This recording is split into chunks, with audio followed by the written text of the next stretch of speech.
Bonjour tout le monde, si vous venez de vous connecter, je vous signale comme toujours que ce webinaire est enregistré, ce qui permettra par la suite de mettre l'enregistrement sur la page de l'événement ainsi que le support dès qu'on aura fait certaines opérations voilà, suite au webinaire. Donc ce n'est pas automatique, mais on le fera aussi rapidement que possible. Voilà. Donc aujourd'hui, on va vous présenter les bases des audits dans le cadre d'Horizon Europe. Je pense que vous le savez quand vous êtes connecté ici, c'est en connaissance de cause. Et comme je le disais, donc on va commencer par quelques petites réponses. La première question, je vous le dis déjà, je la lance avant même qu'elle soit affichée, c'est pour vous demander qui êtes-vous, quelle est votre profession, parce que ça qui participe. On vous laisse encore quelques secondes pour le faire et puis on va peut-être passer maintenant à la seconde question, brise-glace, voilà, qui est de savoir si vous avez déjà personnellement suivi alors un ou des audits, mais on a du programme cadre. C'est vrai qu'on pense plutôt à H2020 parce que pour Horizon Europe, c'est un peu prématuré. Voilà. C'est un peu prématuré. Bon, pour ceux qui arrivent, donc je rappelle, le code Slido, c'est toujours audit avec un S, comme c'est indiqué à la gauche de l'écran. Vous pouvez même scanner le QR code et sinon, vous pouvez utiliser le lien direct que j'indique dans le chat. Alors, comme vous êtes rapide, merci. Du coup, les 70 personnes qui ont déjà répondu nous indiquent une grande majorité, c'est-à-dire plus de presque 75%, que vous n'avez pas encore personnellement eu l'expérience d'un audit dans le passé, voilà, mais vous êtes quand même, voilà, il y a un quart de personnes à avoir eu cette expérience. Voilà. Donc on voit une grande majorité, c'est quelque chose de nouveau pour vous. Enfin, en tout cas, vous l'avez pas quelque chose par laquelle vous êtes passé dans vos expériences antérieures. Ok, intéressant. Je laisse peut-être quelques petites secondes parce que je vois qu'il y a des personnes qui passent. En tout cas, si vous avez des projets du programme cadre, je dirais, ce n'est qu'une question de temps. Je vois quelqu'un qui indique la chance dans le chat. Voilà, c'est quelque chose qui est toujours susceptible d'arriver, donc il faut toujours s'y préparer et c'est bien pour ça qu'on fait notamment ce webinaire.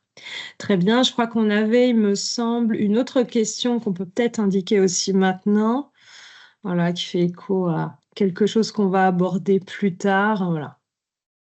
Sauf si on voulait y revenir, je ne sais pas, Lucie, qu'est-ce qu'on avait décidé, mais voilà, pour savoir qu'est-ce que ça évoque pour vous, l'expérience d'audit. Donc, la question étant, vous le voyez, pour vous être audité, ça veut dire quoi? Et ça fera écho à notre partie de conseil que ma collègue Lucie Vaucel va vous présenter tout à l'heure.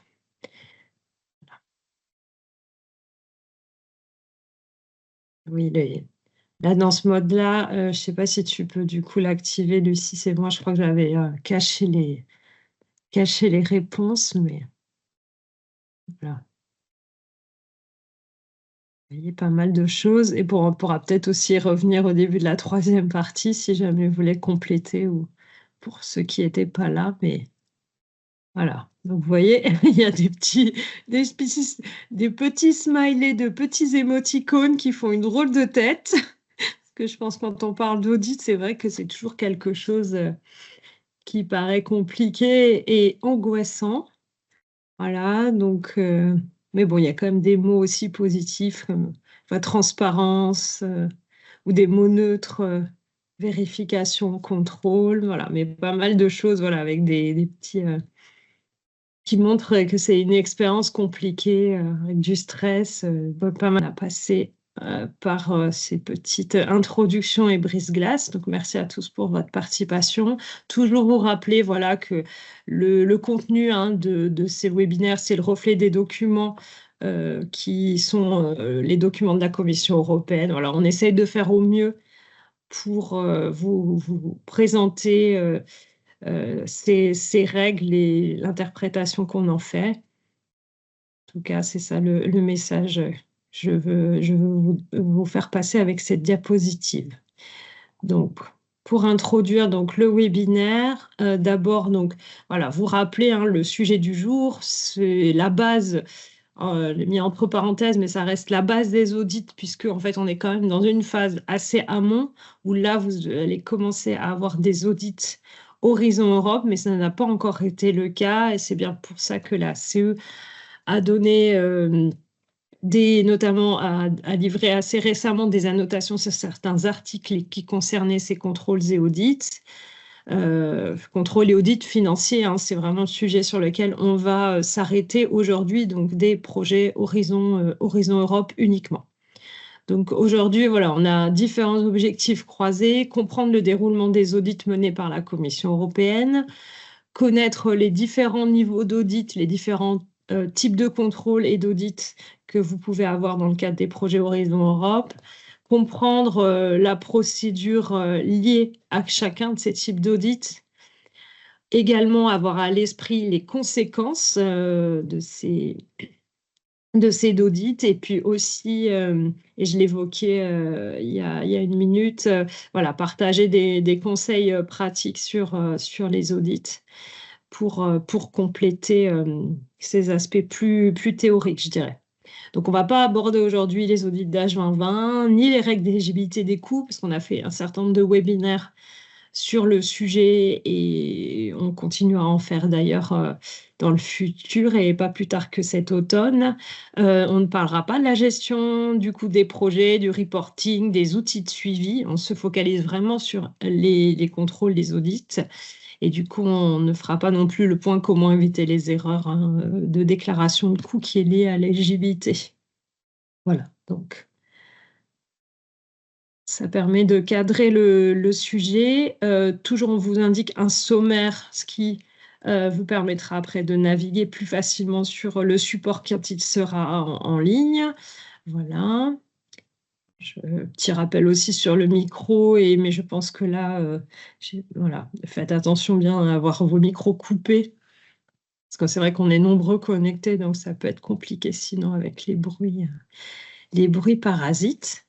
Voilà, vient le moment où je vous présente l'équipe du PCN juridique et financier. Donc, à l'heure actuelle, on est quatre personnes. Donc, ça me permet de vous présenter mes collègues avec qui je travaille au quotidien.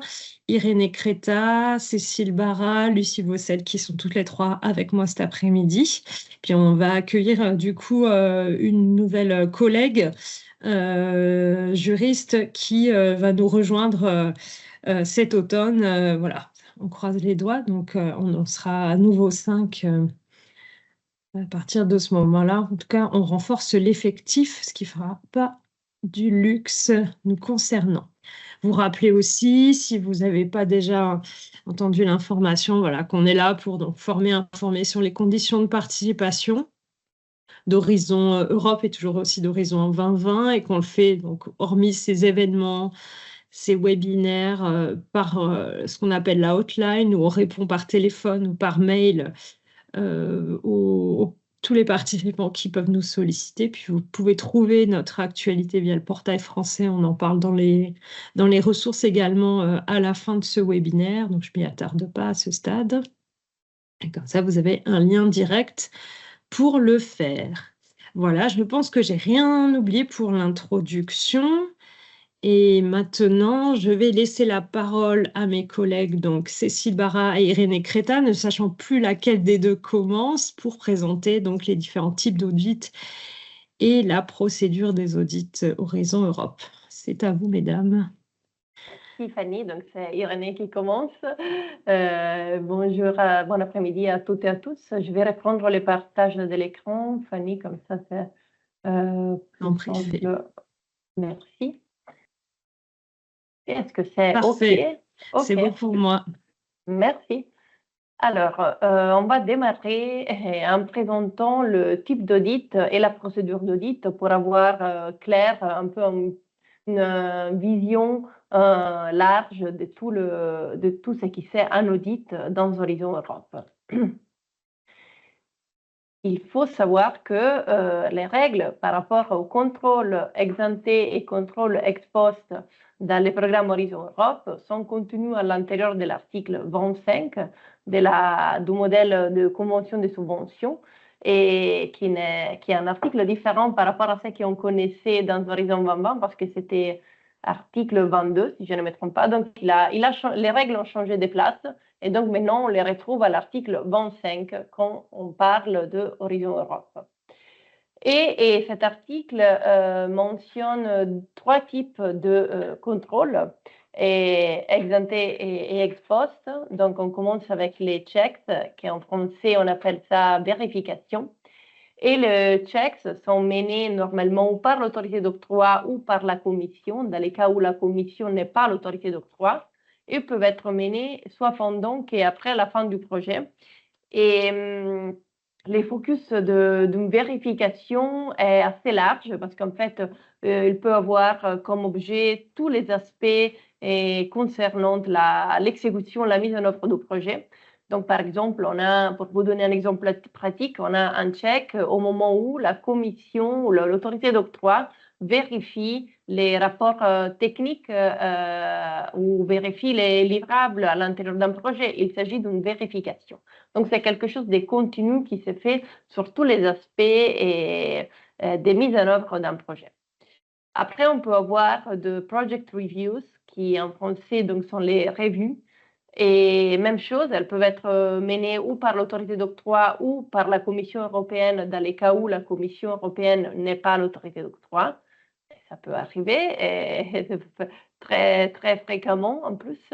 Et les project reviews ont comme focus principal la mise en œuvre du projet, la mise en œuvre technique, et ils peuvent aller vraiment très dans les détails de la mise en œuvre technique du projet.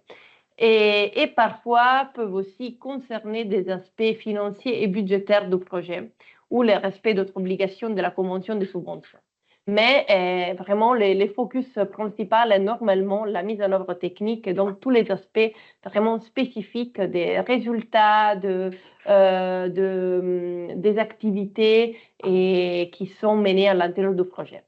Et parfois peuvent être faites de manière régulière. Par exemple, on peut fixer dans la convention de subvention des meetings, des réunions de project review périodiques, ou parfois ça peut être qu'une fois pendant la vie du projet. Et parfois, ce n'est pas directement la commission ou l'autorité d'octroi qui déroule ce type de revue, mais on peut avoir aussi des experts externes qui sont appelés à supporter la commission, l'autorité d'octroi dans la réalisation de ce type de contrôle. Et on termine avec les derniers types, qui est donc les focus du webinaire d'aujourd'hui. Et les derniers types de contrôles sont les audits. Les audits, c'est un contrôle ex post. Et à la différence de deux autres types de contrôles qui sont des contrôles qui se vérifient soit pendant la durée du projet, mais aussi après la fin du projet. Quand on parle d'audit, c'est normalement ex post dans le sens que c'est ou après la fin d'une période de reporting spécifique qui se termine, les projets encore en cours, ou sinon après la fin du projet, donc la fin totale, complète du projet.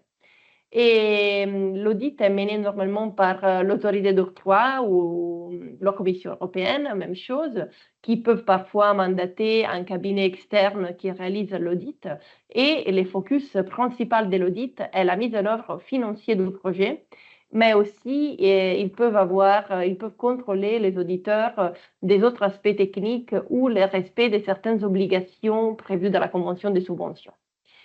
Bon, tous les détails, on va les voir plus tard, donc je ne veux pas trop me prolonger sur ces sujets.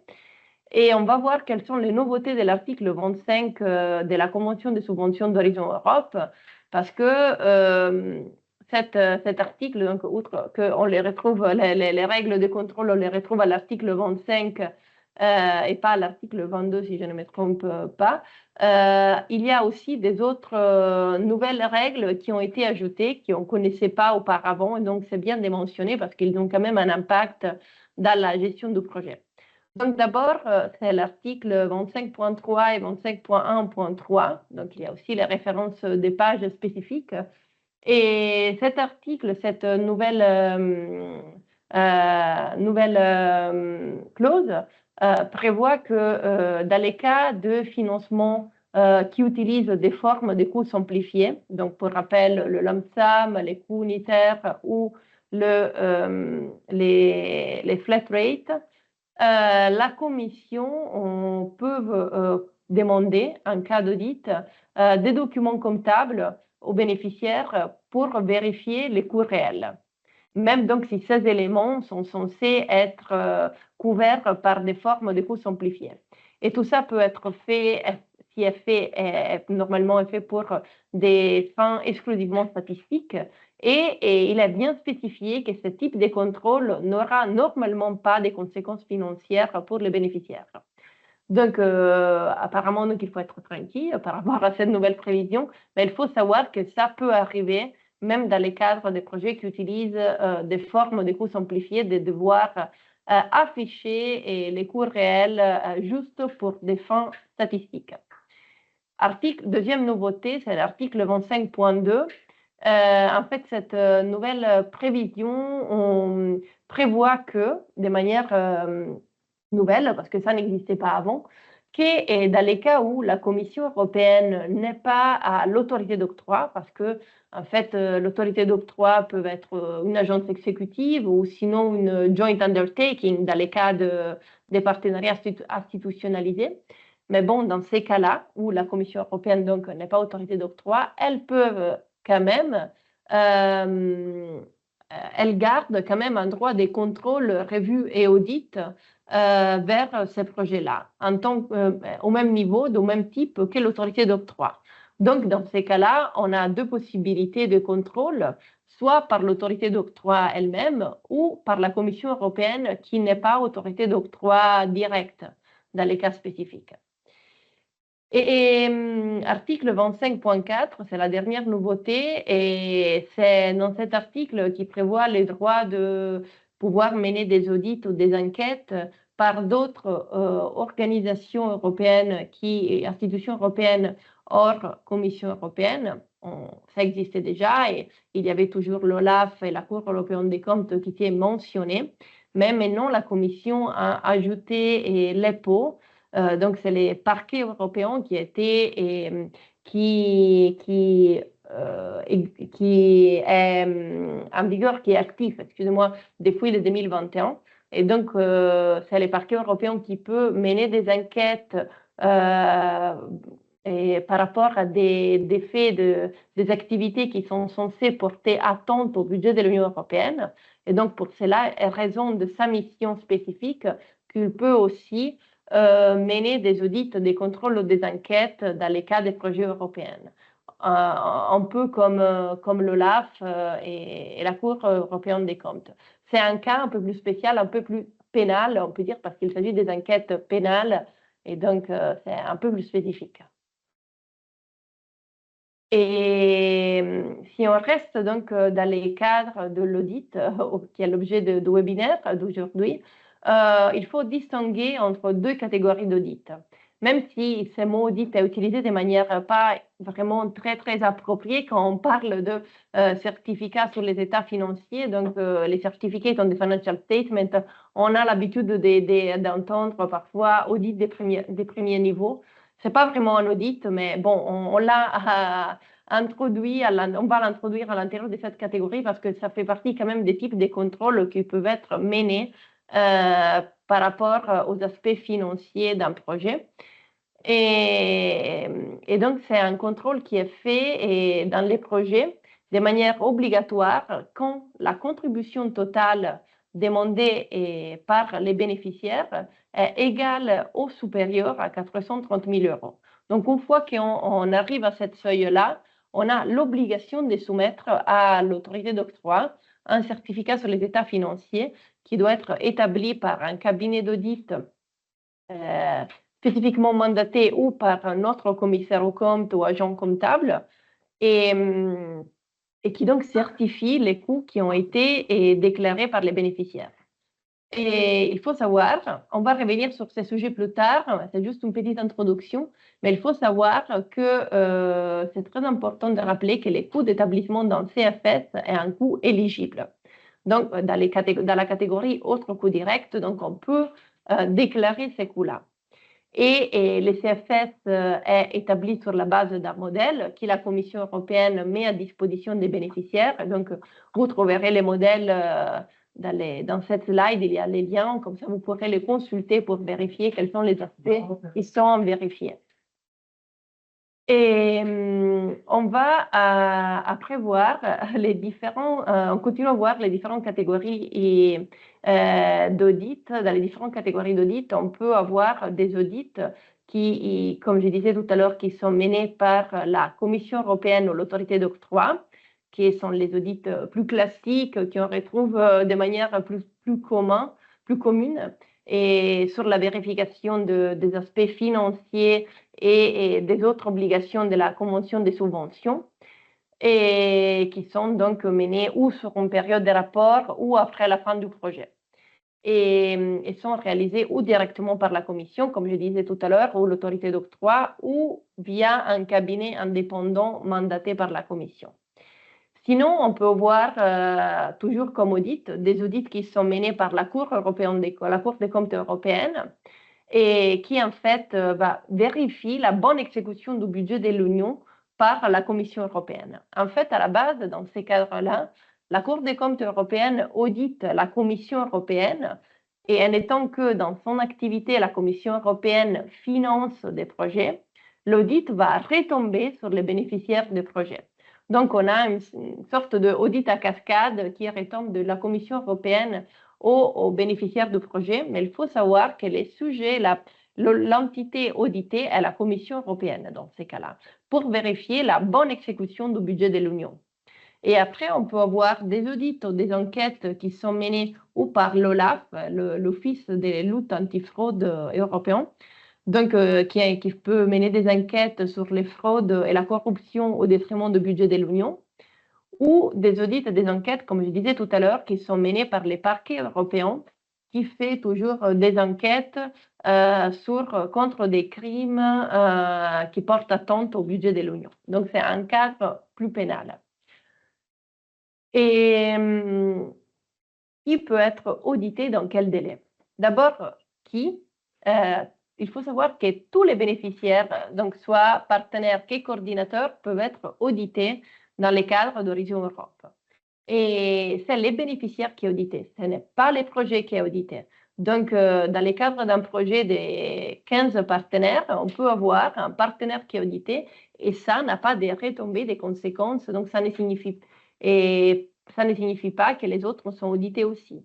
C'est vraiment bénéficiaire par bénéficiaire, entité par entité. Ce n'est pas les projets. C'est un bénéficiaire à l'intérieur d'un projet qui est audité.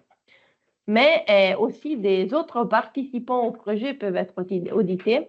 Plus spécifiquement, donc, les tierces parties et les partenaires associés peuvent aussi être audités dans le cadre d'un projet spécifique. Et par rapport à ça, il faut spécifier, il faut dire que les entités affiliées sont auditées et dans les mêmes conditions qu'un bénéficiaire. Donc, ils sont audités de manière autonome par rapport à leur participation dans le cadre d'un projet, vraiment comme un bénéficiaire. Par contre, tous les autres tierces parties sont audités en lien avec les bénéficiaires. Donc, il y a un bénéficiaire qui est audité, il y avait avec lui un sous-traitant, par exemple, et alors c'est possible que le sous-traitant sera audité parce que le bénéficiaire, dans le cadre de ce projet, a été audité. Donc, ça, ce n'est pas un audit autonome, mais c'est un audit lié à l'audit du bénéficiaire. Et par rapport à la durée, excusez-moi, au délai, à quand un audit peut arriver. Donc, comme je disais tout à l'heure, l'audit peut arriver à n'importe quel moment. Donc, ça peut être pendant la durée du projet. Et dans ces cas-là, c'est par rapport à une période spécifique. Donc, c'est successivement à la déclaration des coûts et tout ça, on peut avoir un audit. Ou sinon, c'est après la fin du projet. Et après la fin du projet, un audit peut arriver jusqu'à 2 ans après le versement du solde final, sauf les audits et les enquêtes qui sont menées par la Cour des comptes européenne, l'OLAF et les parquets européens, il n'y a pas, donc ces délais-là n'existent pas, ne s'appliquent pas. Et pour terminer, avant de passer la parole à Cécile, je vais juste introduire le déroulement de la procédure. Après, Cécile va vous expliquer étape par étape. Donc, ça, c'est un résumé. On commence un audit normalement avec une notification. Les bénéficiaires sont informés donc qu'un audit aura lieu. Après, donc, il y aura l'audit, les contrôles. Successivement, il y aura un rapport provisoire qui est édité par l'auditeur. Il y aura une phase contradictoire. Et à la fin, on aura un rapport final qui est, après, se conclut avec la communication de résultats de l'audit. Donc ça, c'est les schémas classiques qu'on retrouve dans tous les audits, on retrouvera dans tous les audits Horizon Europe. Et Cécile, je te laisse prendre la parole et continuer pour expliquer les étapes. J'ai autorisé les contrôles, donc je pense que maintenant tu peux faire défiler les slides. Ok, ça va, on te voit. Oui, mais vous ne voyez plus les slides par contre. Non. Si, mais quel slide tu montres, Cécile, pour être sûre? J'étais toujours sur la 18 et je ne les vois plus en fait. Non, on les voit, mais... D'accord, c'est très bizarre. C'est très bizarre. Alors, attendez, je vais peut-être faire autrement parce que ça me trouble. Désolée. C'est quand la technique a décidé de nous jouer des tours. C'est ça, quand la technique nous joue des tours.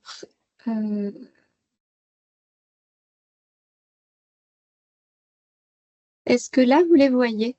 Oui, parfait. On est sur la 19. Oui. Alors, voilà, pour revenir sur la procédure, donc Irénée vous a présenté à grands traits la procédure globale de l'audit. Ça peut sembler être quelques étapes assez limitées, mais il peut s'avérer que ce process est très long dans le temps et nécessite de mobiliser vraiment beaucoup de monde et de rester mobilisé pendant longtemps. Donc, comme elle le disait tout à l'heure en introduction, le lancement d'un audit, ça démarre toujours par une notification qui est envoyée au bénéficiaire qui est audité et rien qu'au bénéficiaire. Et cette notification, c'est un courrier, mais la notification passe en règle générale par le portail du participant, puisque sur le portail du participant, il y a une interface spécifique dédiée aux audits. Et le bénéficiaire qui est audité reçoit une notification formelle au travers du portail du participant. Et cette notification va préciser l'entité qui est auditée, bien évidemment, les périodes qui sont auditées, le calendrier qui est prévu, le nom du ou des auditeurs et la liste des documents nécessaires. À ce stade, c'est une information. Mais ça nécessite déjà de se mobiliser parce que il y a la possibilité de réfuter les auditeurs si on considère qu'il y a un risque de conflit d'intérêt. Et il peut y avoir également une marge de manœuvre sur le calendrier, en tout cas une marge de manœuvre de négociation et de discussion pour adapter le calendrier s'il semble particulièrement mal positionné sur votre propre calendrier. Les auditeurs demandent à ce que l'entité auditée désigne un point de contact qui sera en quelque sorte le fil rouge pour tout le processus. Et donc, il faut veiller au sein de l'entité à identifier la personne qui sera en capacité d'assurer ce rôle pendant toute la durée du processus d'audit. Les auditeurs également à ce stade, au stade de l'information préalable, demandent de fournir en général un état détaillé de toutes les dépenses qui ont été déclarées, puisque sur le portail du participant, c'est les dépenses globales qui ont été fournies au moment du reporting. Donc, la liste de toutes les dépenses et les auditeurs peuvent travailler soit sur la base d'un contrôle exhaustif des dépenses, soit sur la base d'un échantillon. Donc, ils sont absolument libres de procéder comme ils le souhaitent. Et s'ils procèdent sur la base d'un échantillon, en principe, ils vous notifieront l'étendue de l'échantillon qu'ils ont retenu. L'audit, en général, les travaux d'audit menés par les auditeurs démarrent en général, et c'est une bonne pratique, mais on s'est rendu compte avec le retour d'un certain nombre de personnes qui ont été auditées que ça n'est pas toujours le cas. Mais en tout cas, très souvent, ça démarre par une réunion de lancement qui est organisée. Et une réunion de lancement qui réunit à la fois les auditeurs et les personnes au sein de l'entité qui participent aux travaux de l'audit, mais qui peut également impliquer les responsables scientifiques du projet, et c'est toujours une bonne idée de faire présenter le projet aux auditeurs et une présentation de la part des responsables scientifiques. L'audit peut être mené entièrement à distance, ou il peut être mené à distance et in situ, on the spot, comme cela est écrit dans la convention de subvention, c'est-à-dire dans les locaux de l'entité auditée. Et dans tous les cas, l'entité qui est auditée doit mettre à disposition des auditeurs toutes les pièces nécessaires au déroulement de l'audit pour ne pas entraver les travaux des auditeurs. Les pièces seront bien évidemment dématérialisées si l'audit a lieu à distance, et il faut veiller à mettre à disposition les originaux si les processus ne sont pas dématérialisés chez le bénéficiaire, si l'audit se passe sur place. Mais il faut également veiller à donner accès aux installations et au personnel qui ont participé au projet. En particulier, s'il y a eu des équipements qui ont été financés, les auditeurs très souvent demandent à voir les équipements qui ont été financés dans le cadre du projet qui est audité. Qu'est-ce que l'auditeur vérifie? L'auditeur va vérifier essentiellement deux choses avec un grand nombre de points de contrôle. Il va vérifier tout d'abord la bonne mise en œuvre des normes, c'est-à-dire le respect de la loi nationale et le respect du référentiel interne de l'entité auditée. Et il est extrêmement important de mettre à disposition des auditeurs tout le référentiel interne que vous avez, c'est-à-dire toutes les notes, toutes les procédures. Il ne faut pas hésiter à faire des démonstrations de logiciels, de type logiciel de gestion, pour qu'ils comprennent bien les processus qui sont déployés au sein de l'entité. Et l'auditeur va également vérifier le lien direct des dépenses avec le projet. Et pour ce faire, il va travailler sur la base des éléments qui sont mis à sa disposition et essentiellement par croisement de données. En fait, il va croiser les données des feuilles de temps avec des missions, par exemple. Et bien évidemment, il va également vérifier le cadre général d'éligibilité de chaque dépense. Donc, c'est le cadre général d'éligibilité des dépenses qui est écrit dans la convention de subvention, dans l'article 6, si mes souvenirs sont bons. Il va également vérifier les méthodes de calcul que vous appliquez, à la fois pour la déclaration des coûts de personnel, mais également pour le calcul des amortissements pour les équipements. Donc, c'est un grand chantier de vérification pour l'auditeur.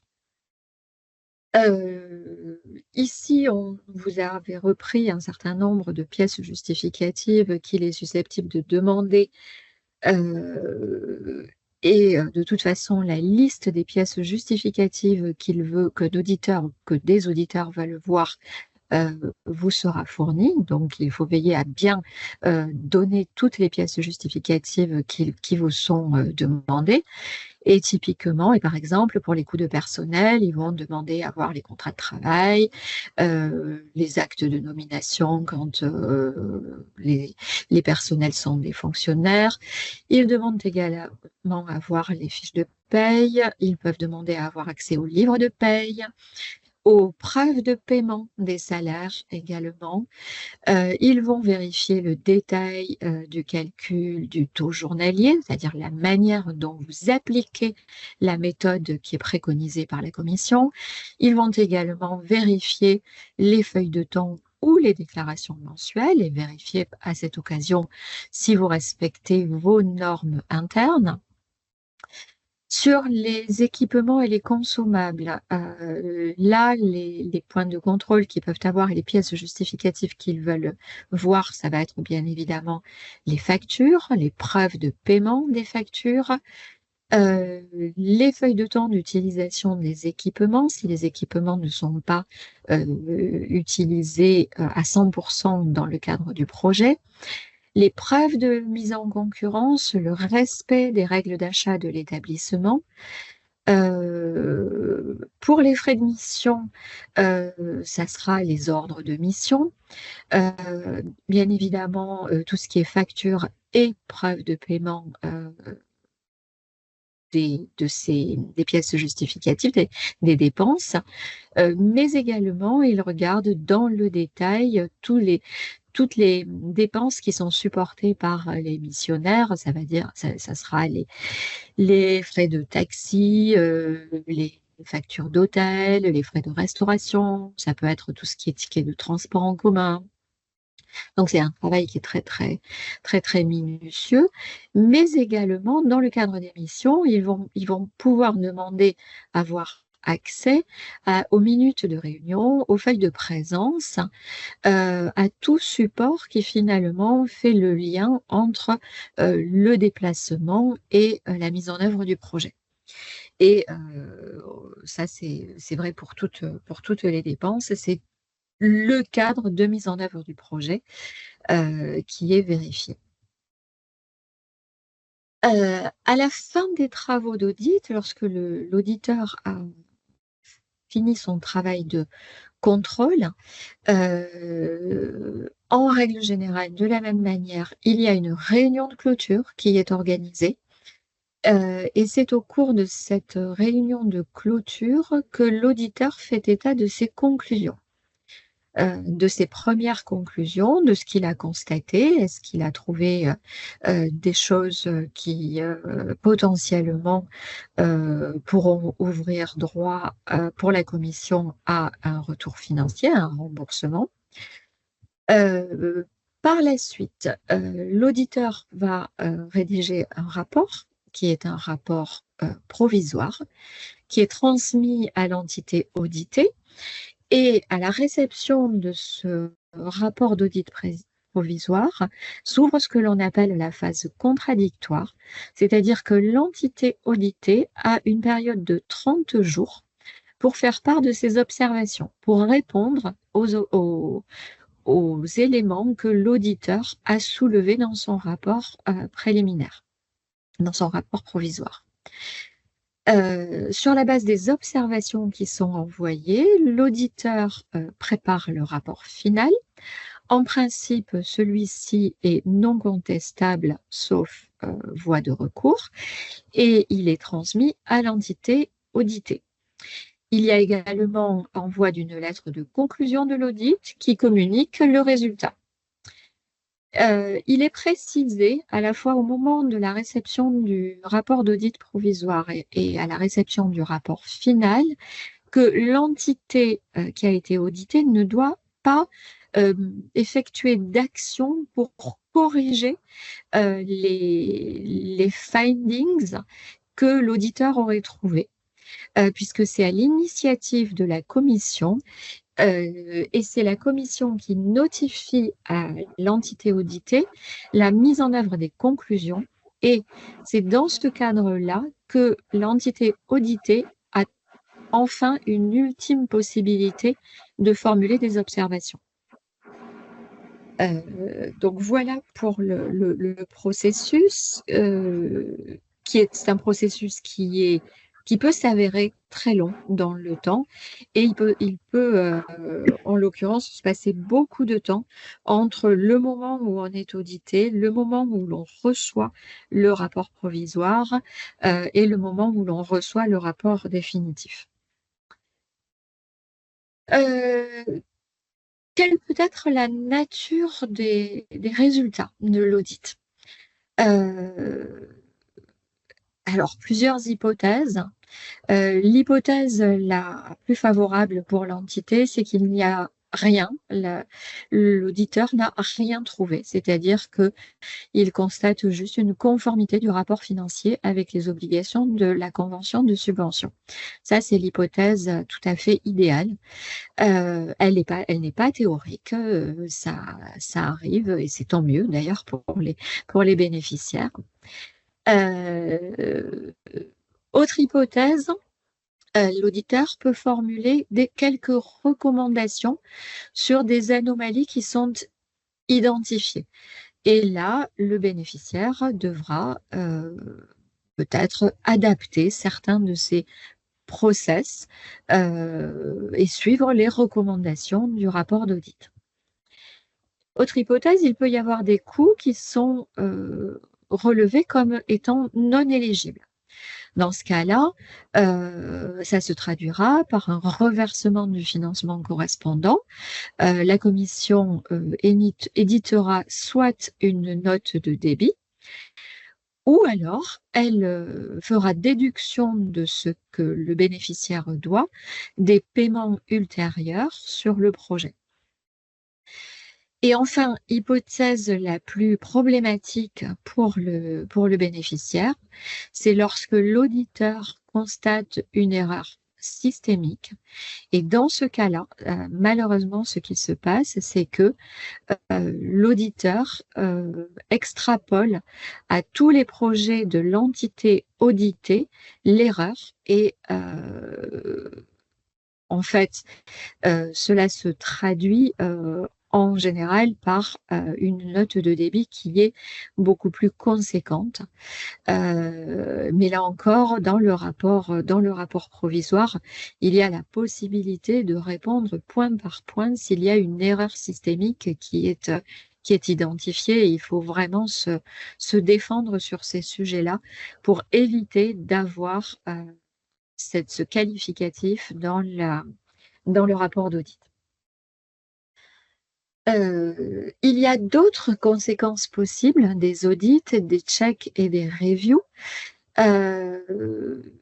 Si les contrôles, les audits ou les enquêtes révèlent qu'il y a des coûts ou des contributions non éligibles, il peut y avoir également des erreurs substantielles et, de manière plus grave, des irrégularités ou des fraudes, ou voire même une violation des obligations de la convention de subvention.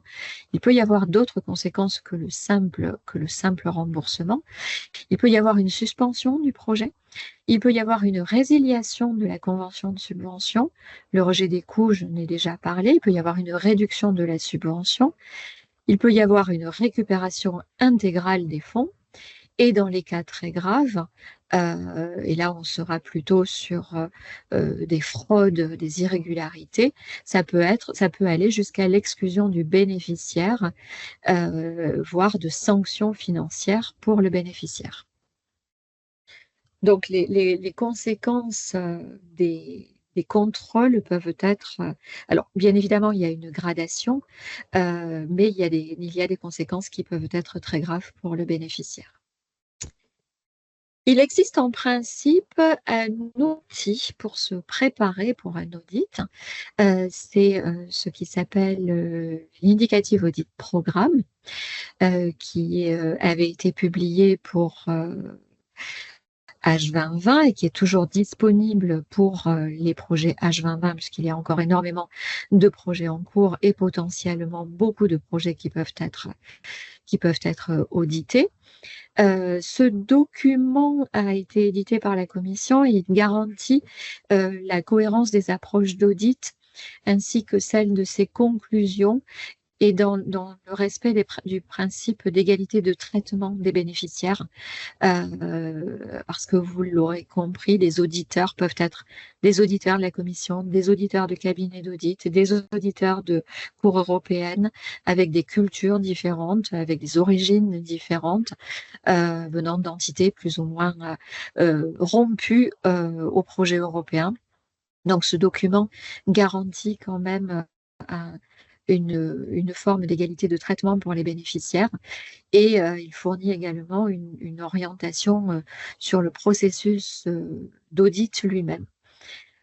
Malgré nos demandes répétées auprès de la Commission, l'indicatif audit programme pour Horizon Europe n'est toujours pas publié et il devrait être publié, on l'espère, bien avant que les campagnes d'audit ne démarrent. Voilà, j'en ai terminé pour ma partie. Je vais donner la parole à ma collègue Fanny pour la deuxième partie sur le CF. Le certificat sur les états financiers. D'abord, donc de quoi on parle avec ce CFS. Donc mes collègues l'ont indiqué, c'est pas véritablement un audit, on va y venir. C'est du coup la référence, l'article 24.2 du Grand Agreement à noter d'Horizon Europe, qui donne tous les détails sur le certificat sur les états financiers. Donc en fait, c'est un contrôle de premier niveau. C'est effectivement, comme je viens de le dire, ce n'est pas un audit. Ce n'est pas un audit. Et d'ailleurs, pour preuve, c'est que lorsque vous regardez les terms of reference, dont on va reparler un peu plus tard, il parle plutôt de praticiens et non d'auditeurs, bien qu'on prenne effectivement un auditeur au niveau de la profession. Là, on va parler de praticiens. Ce certificat sur les états financiers dans Horizon Europe, il va lister 119 points de contrôle. Donc, ça fait beaucoup de choses quand même à vérifier. Et pour ceux qui connaissaient le programme précédent H2020, vous remarquerez qu'il y a eu une inflation des points de contrôle. Il y a des choses plus détaillées. Voilà. Donc, il y a plus de points avec en tout ces 119 points de contrôle à effectuer dans le cadre de ce certificat sur les états financiers. Cela permet à l'autorité d'octroi, donc Irénée l'a évoqué tout à l'heure, soit la Commission européenne, soit ses agences, de vérifier si les coûts déclarés dans les états financiers des différents bénéficiaires des projets sont bien éligibles et puis s'ils répondent également, en second point, aux critères de bonne pratique comptable. Voilà, donc c'est deux éléments qui sont importants et qui sont vérifiés dans le cadre de ces certificats, encore une fois, qui ne sont pas des audits à proprement parler.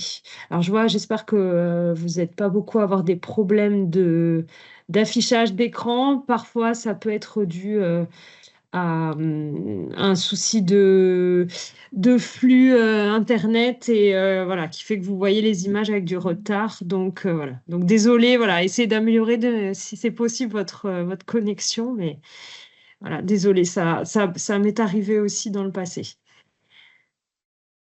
Donc ceci étant dit, qui doit soumettre un CFS dans le cadre d'un projet Horizon Europe? Donc, en fait, il s'agit potentiellement de chaque bénéficiaire et de chaque entité affiliée également, à partir du moment où ces bénéficiaires, où ces entités affiliées vont déclarer une contribution égale ou supérieure au seuil de 430 000 €. Donc, on parle désormais d'un seuil à 430 000 €. Il a évolué pour ceux, encore une fois, qui connaissaient les règles dans H2020. Ce montant, il est de 430 000 €. Il est au titre du remboursement de l'ensemble des coûts Ça, c'est aussi quelque chose de nouveau et c'est pour ça, en fait, que le seuil, il a augmenté, seuil à partir duquel on doit fournir un CFS, parce que maintenant, on ne prend plus seulement en compte le montant des coûts réels directs, comme c'était le cas, encore une fois, dans le programme H2020, mais on inclut aussi les coûts unitaires, les coûts indirects, tout ça. Donc voilà, donc l'assiette est plus large, ce qui permet en fait d'être plus lisible et de regarder en un coup d'œil avec sa contribution totale voilà, théorique si on risque d'avoir besoin de fournir un CFS.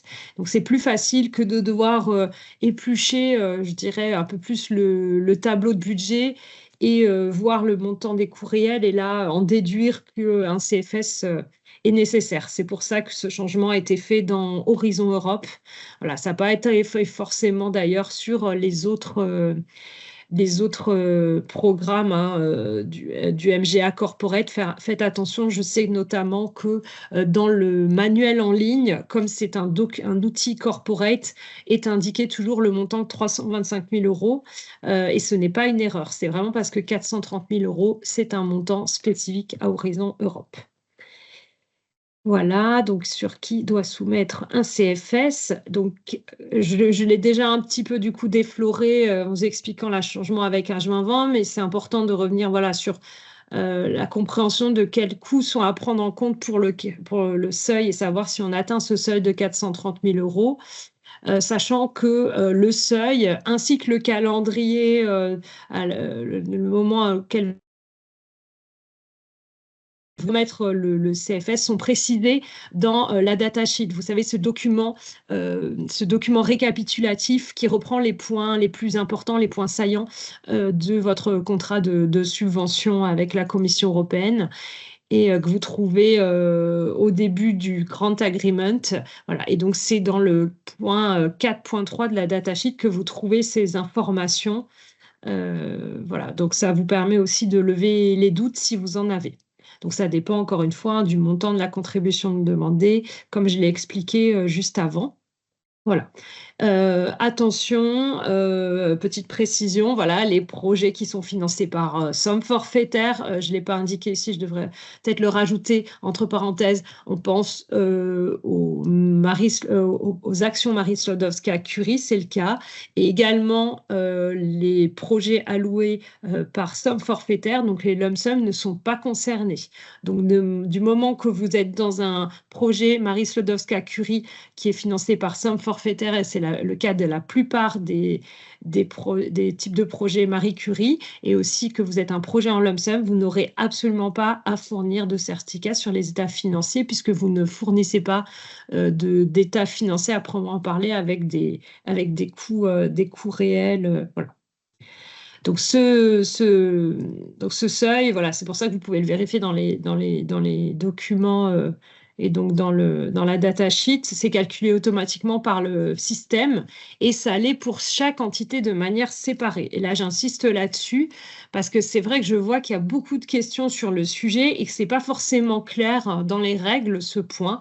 Donc c'est bien, et je l'ai dit juste avant, c'est bien un seuil qui doit être atteint, dépassé par entité bénéficiaire ou pour les entités affiliées. Donc, si vous, par exemple, vous avez des entités affiliées et que vous êtes bénéficiaire, que vous atteignez le seuil sans la contribution qui va aux entités affiliées, donc vous devez effectivement fournir un CFS, mais par contre, ça ne va pas concerner l'entité affiliée, donc vous ne devez pas faire le contrôle sur les dépenses de l'entité affiliée et elle ne doit pas non plus fournir de CFS. Elle doit fournir un CFS, l'entité affiliée, si elle-même va atteindre ce seuil de 430 000 euros. Voilà. Donc, ayez bien ça à l'esprit parce que je sais que ce n'est pas toujours extrêmement clair au sein des consortiums. À noter aussi, c'est rare, mais ça peut arriver, c'est indiqué dans l'AGA, si un bénéficiaire a été préalablement audité par l'ACE, ça peut très bien se produire, vous avez eu un audit de l'ACE, à ce moment-là, les contributions qui ont déjà été couverts par l'audit de l'ACE ne seront pas pris en compte dans le déclenchement de ce seuil.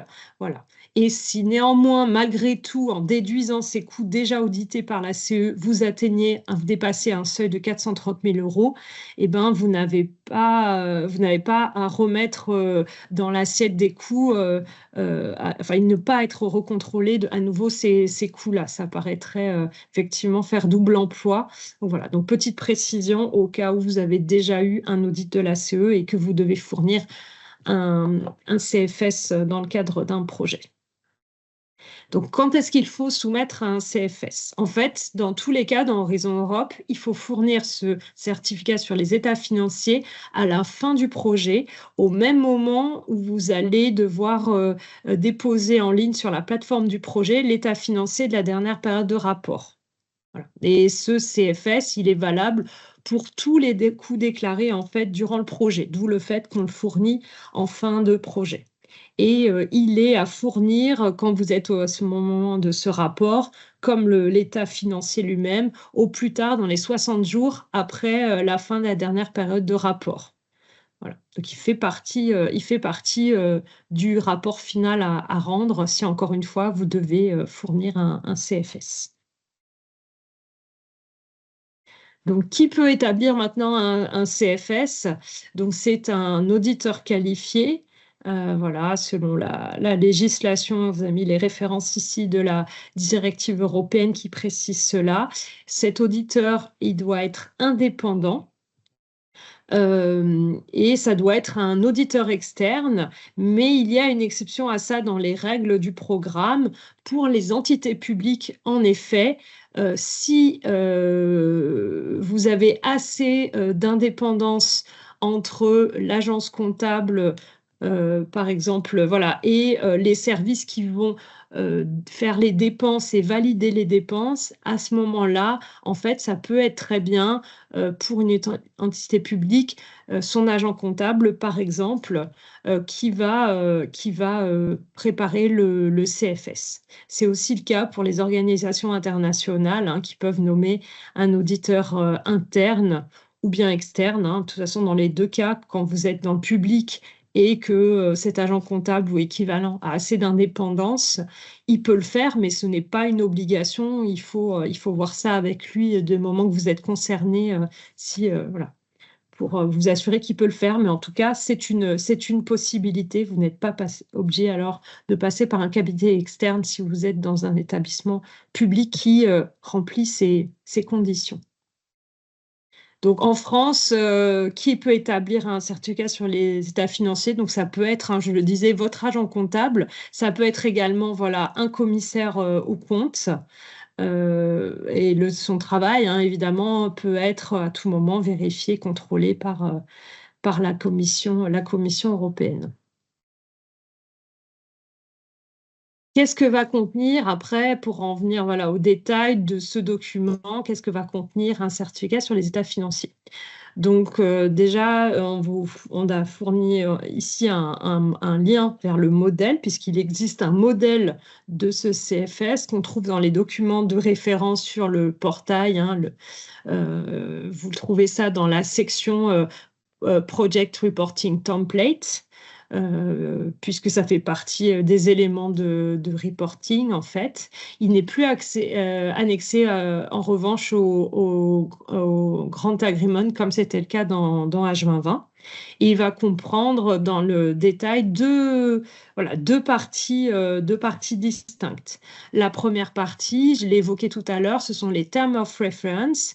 C'est en fait une lettre de mission qui va être signée d'une part par le bénéficiaire ou par l'entité affiliée et par le commissaire aux comptes ou comptable public ou voilà, le cabinet qui va établir le CFS.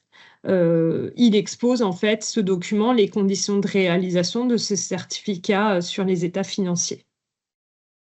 À noter que c'est un document qui a par contre maigri par rapport à H2020, alors que je vous disais tout à l'heure, en revanche, ce que j'indique là, dans la partie 2, donc le rapport du praticien indépendant, il y a davantage de points de contrôle. Mais le TOR, lui, le Term of Reference, est plus succinct que dans H2020. Donc voilà. tout ne s'allonge pas toujours. Voilà pour le contenu du CFS. Je pense, oui, voilà, encore quelques détails sur justement le rapport du patricien, parce que c'est vraiment le cœur en fait de ce certificat d'audit. Donc ce rapport, il est complété par le praticien, incluant un tableau de détails spécifiques qui est à vérifier et qui ne doit à aucun moment être modifié par lui, hein. C'est une liste qui est imposée par la Commission européenne et il repose sur un contrôle qui va être exhaustif des pièces ou qui va se faire par échantillon. Voilà, c'est au choix. Du coup, le praticien va y indiquer le résultat de ses contrôles et il a 3 modalités de réponse qui vont être oui, non. Et à ce moment-là, s'il répond non à la fin du tableau, il doit fournir une explication factuelle. Alors, vous avez quelques exemples entre parenthèses, des erreurs de calcul, quand ce n'est pas conforme à la loi nationale. Voilà. Ou la réponse, la troisième modalité de réponse, c'est NA quand c'est un type de coût qui n'est pas pertinent pour le projet concerné. Et enfin, du coup, il va signer ce rapport qu'il a établi. Donc, quelques remarques complémentaires pour terminer cette présentation sur le certificat sur les états financiers. Donc la dépense, et je crois que mes collègues l'ont déjà, oui, tout à l'heure spécifié dans la première partie. Donc les dépenses liées à l'établissement de ce certificat sur les états financiers est une dépense éligible dans le projet, du moment que voilà, ça a été budgété évidemment. Donc n'oubliez pas effectivement de le voir, hein, et si vous allez dépasser ce seuil, budgétez-le. C'est indiqué dans la catégorie coûts de biens, travaux ou services.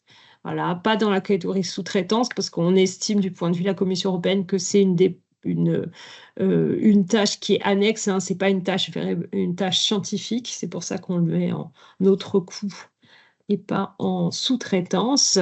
Voilà. On nous demande souvent aussi si nous, le PCN juridique et financier, on peut fournir une liste de cabinets. Alors malheureusement, comme on travaille dans un ministère, un public, on n'a pas le droit de vous indiquer des cabinets privés. Voilà, donc on ne peut pas vous fournir une liste officielle, mais il existe des sites sur lesquels vous trouvez les listes de cabinets qui sont mis à jour, donc renseignez-vous. Et mais c'est vrai qu'en même temps, voilà, il est préférable de choisir un cabinet qui a une certaine connaissance des règles du programme, parce que on l'a vu là avec les 119 points de contrôle, ça peut être ardu. Si ce cabinet découvre ces règles. Donc voilà, et renseignez-vous dans vos réseaux pour trouver des listes ou des cabinets qu'on vous recommande et qui ont cette connaissance. Les coûts déjà audités par la Commission sont à exclure du calcul du seuil, hein, je l'ai indiqué tout à l'heure plus en détail. Et aussi, se rendre compte que dans le CFS et les audits de la CE, vous verrez, hein, dans les points de contrôle, il y a des similarités dans les procédures et même dans la documentation à préparer par le bénéficiaire, ce qui fait que souvent on confond, on appelle les CFS premier niveau d'audit en fait. Voilà. Et c'est vrai que et enfin, pour ceux qui connaissaient le programme H2020, la procédure est identique par rapport au CFS dans H2020. Voilà, je crois que j'en ai terminé avec cette partie. Et maintenant, si on enchaîne directement, je vais laisser la parole à ma collègue Lucie Vaucel qui va vous présenter un certain nombre de conseils et de bonnes pratiques du PCN en la matière. Merci Fanny, bonjour à toutes et à tous. Je prends le relais. Tu continues à partager? C'est bon pour Si toi? tu veux, ouais, ça me Allez, va. allons-y. Donc, tout d'abord, bon, il faut savoir que toute cette partie-là que je vais vous présenter est le fruit d'une récolte qui a été faite en particulier lors d'un événement que nous avons organisé au mois de janvier dernier avec certains d'entre vous peut-être, un événement qu'on a intitulé Atelier RHE, donc Relais Horizon Europe. Certains d'entre vous ont peut-être participé, et dans le cadre de cet atelier d'une journée qui a été organisée au ministère donc au mois de janvier dernier, il s'est agi d'échanger avec des bénéficiaires, des établissements, des experts en financement européen de diverses institutions, pour avoir une remontée de vécus, des expériences. Et donc, on avait un sujet, notamment parmi d'autres sujets, on avait un sujet sur l'audit. Donc, on a rassemblé un petit peu tout le contenu qui avait été produit par les participants. Et pour l'audit, on les a rassemblés ici en ces quelques diapos que je vais vous présenter. Donc, tout d'abord, et vous l'avez vu ce matin, vous l'avez vu cet après-midi, pardon, je crois que je suis un petit peu décalée aujourd'hui. Vous l'avez vu cet après-midi dans la première question Slido. Voilà, quand on pose la question, quel est le vécu d'un audit, ou c'est quoi pour vous un audit, qu'est-ce que ça signifie un audit, on a quand même d'abord en premier lieu tout un tas de mots négatifs qui ressortent. Alors j'ai noté ceux que vous avez mis tout à l'heure, là, qui apparaissaient dans le nuage sur l'écran. J'ai vu, alors en plus de ceux que j'ai sur la diapo ici, hein, mais ceux que j'ai vus dans Slido tout à l'heure, il y avait stress, contrôle.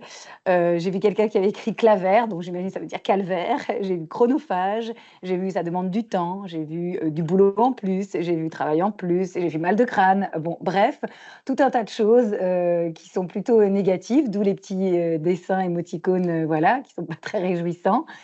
Effectivement, c'est tout ça, un audit, ça peut être tout ça, mais Fanny, tu peux passer à la diapo suivante. Il faut vraiment avoir en tête, et je suis bien heureuse d'avoir vu dans vos réactions tout à l'heure aussi, au début de ce webinaire, des mots aussi positifs, parce qu'un audit, il faut bien avoir en tête que ça permet aussi de s'améliorer dans ses process, ses pratiques, de les sécuriser, de les harmoniser, de vous assurer que vous êtes en conformité avec les règles, et que vous avez des procédures qui correspondent à ces règles. Vous vérifiez aussi que votre compréhension de ces règles est correcte, et puis, si ce n'est pas le cas, de pouvoir rectifier et de capitaliser sur le rapport d'audit et les éventuelles corrections à apporter. Donc c'est vraiment l'idée à retenir quand même, c'est que ça va vous permettre, certes, ça peut paraître un petit peu un fardeau et une période de stress, au moins à partir du moment où vous recevez cette convocation, hein, ce fameux courrier dont vous a parlé ma collègue Cécile. Ça peut être source de stress, mais néanmoins, si vous vous organisez bien, ça se passe, et ça va vous permettre de vous améliorer, d'améliorer vos pratiques en matière de gestion de financement européen.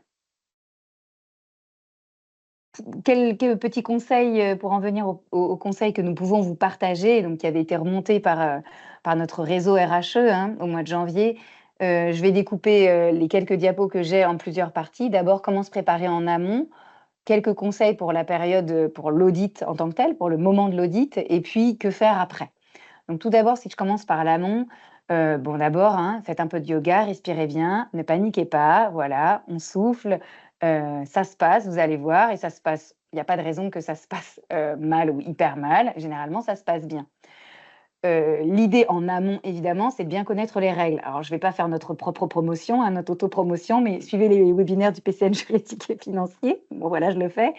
Ça va vous permettre de vous familiariser avec les règles du programme, ce qu'il faut faire, pas faire. On agrémente souvent nos webinaires de petits conseils. Établissez des procédures et ayez des procédures décrites, rédigées, claires et homogènes. Donc ça, évidemment, si vous êtes au sein d'ingénieurs projet européens, si vous êtes au sein d'une cellule, d'un service Europe, vous n'allez pas pouvoir faire ça tout seul. Donc c'est des procédures au niveau de l'établissement. Votre rôle, je dirais, c'est plutôt d'alerter sur des choses qui dysfonctionnent et de pouvoir initier la rédaction de ces procédures qui vous serviront en cas de contrôle. Des règles d'archivage aussi, avoir un archivage rigoureux et adéquat, ça c'est essentiel.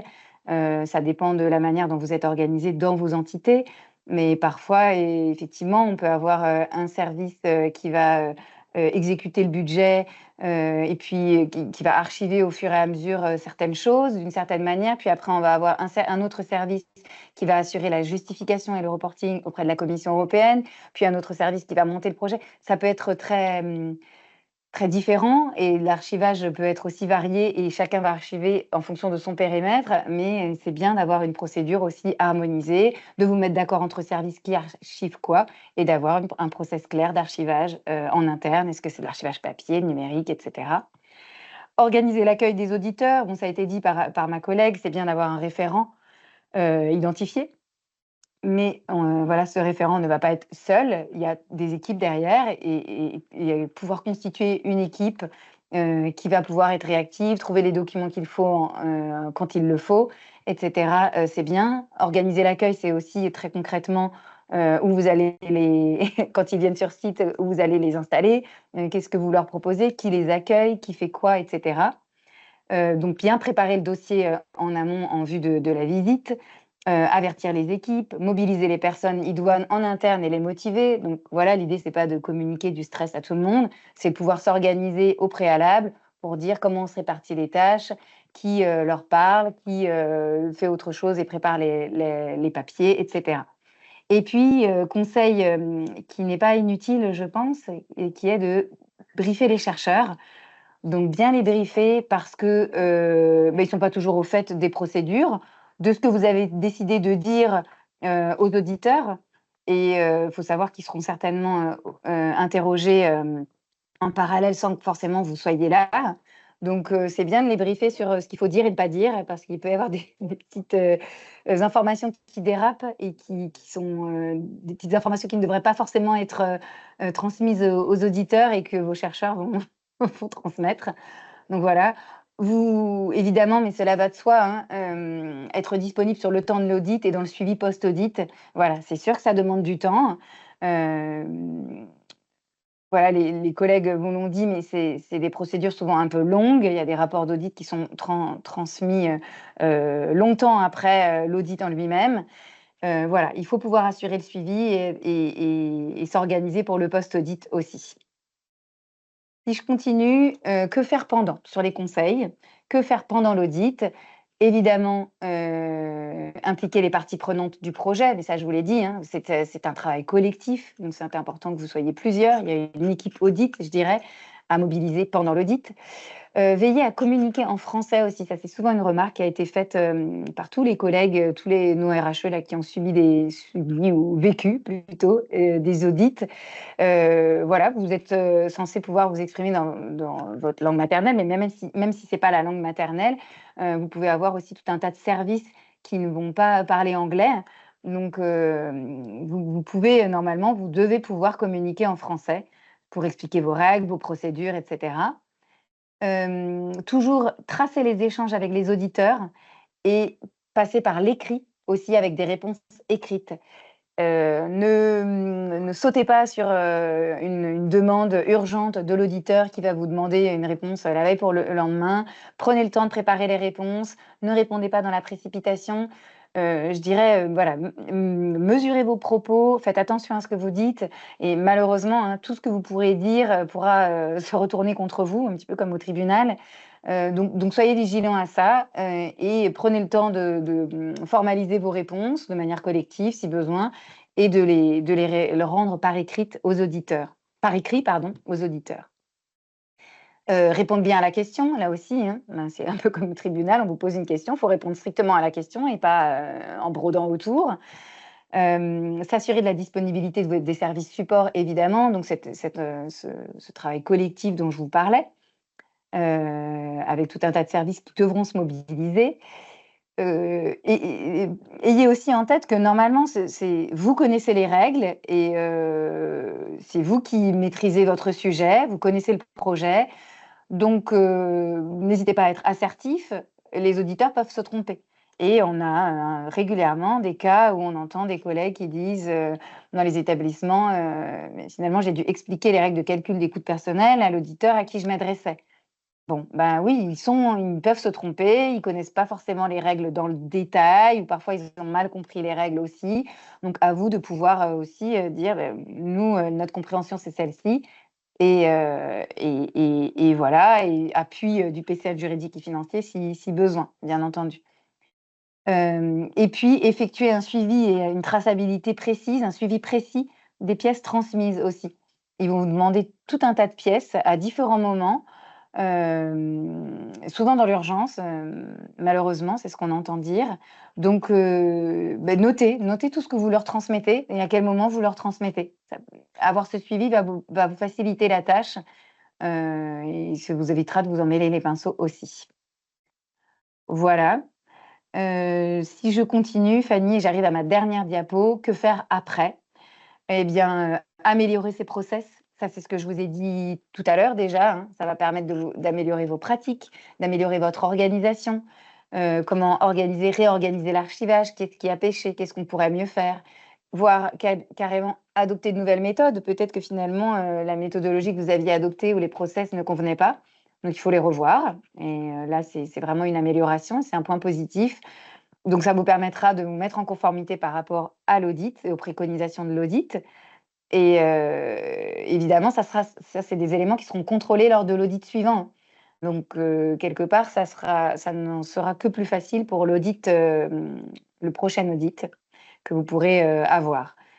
Et aussi, quelque chose de plutôt positif, c'est-à-dire que ça vous permet de travailler entre plusieurs services.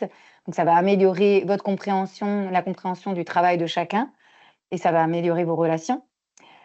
Pensez à communiquer aussi à l'issue de l'audit, à remercier, à donner du sens à l'action collective, à partager avec vos partenaires aussi. Les partenaires d'un projet collaboratif rassemblé en consortium, informez vos partenaires de ce qui s'est dit, de ce qui s'est passé, etc. D'autant plus, je dirais, si vous êtes coordinateur du projet. Et puis, pour vous, je dirais, vous, enfin, je sais que vous n'exercez pas tous les mêmes fonctions, mais si vous êtes service support, ingénieur de projet européen, chargé de projet européen, mais c'est aussi l'occasion pour vous d'être écouté, de faire valoir votre expertise, d'encourager à déposer plus de projets et de faire la promotion aussi pour aller vers davantage de ressources dédiées à la gestion financière des projets européens. Voilà, c'est nécessaire, c'est une chose de monter les projets, mais il faut aussi s'assurer de leur suivi et de leur bon suivi. Et donc, c'est un moyen pour vous de faire entendre ces messages, et ce qui ne sera pas du tout, bien entendu, négatif. Voilà, j'en ai fini pour ces quelques conseils. On va passer aux questions-réponses. Et là, je vais reprendre la main pour partager mon écran. Je vois qu'il y a un certain nombre de questions qui ont été posées. Je vais vous les lire et puis mes collègues vont me rejoindre pour tenter d'y répondre. Je ne sais pas si ça fonctionne ici. Et les collègues, vous me dites si on voit bien sur l'écran, Ouais. comme je jongle entre plusieurs Parfait, écrans. Ouais, c'est bon. Lucie. Donc, comme d'habitude, on vous invite à voter pour les questions qui vous intéressent le plus.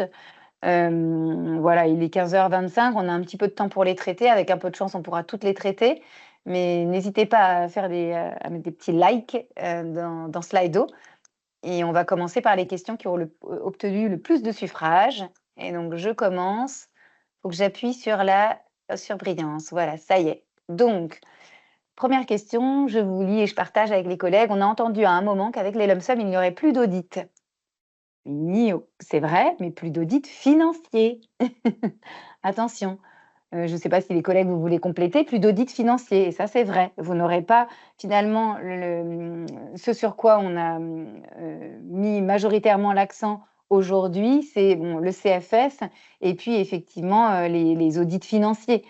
Mais il y a un certain nombre de cas qui vous ont été présentés au tout début du webinaire par notre collègue Irénée, où on va vérifier les aspects techniques des projets. La technicité, les checks, les reviews, tout ça, c'est des audits techniques.